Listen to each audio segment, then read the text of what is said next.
Bismillahirrahmanirrahim. Assalamu alaikum everybody watching me. This is very interesting case. This patient presented to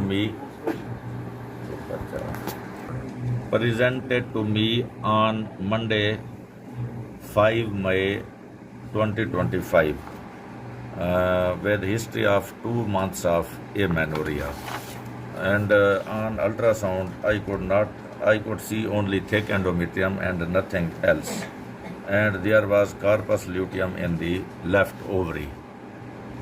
She was called again after 10 days with the beta HCG level, and this was 8,106 units. On May 19, her TV scan was done, and the same report: thick endometrium, no extrauterine pregnancy, and corpus luteum in the left ovary. This was very confusing situation, but these things are now clear after 3 to 4 days. Here you see this is the uterus and this is the endometrium. Again, there is no conceptus in the endometrium. Now we see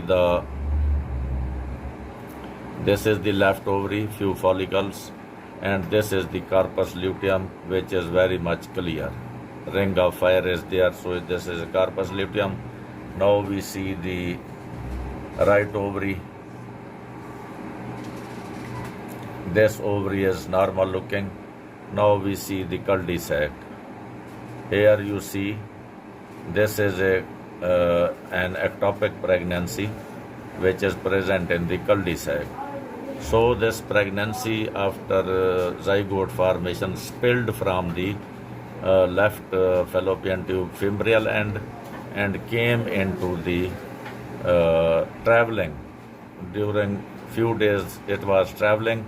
Now it has come into the cul-de-sac, and by definition now this is a case of abdominal pregnancy, a very rare case. I have seen very few cases of this type, but this was extremely difficult case because in a couple of weeks this was not apparent.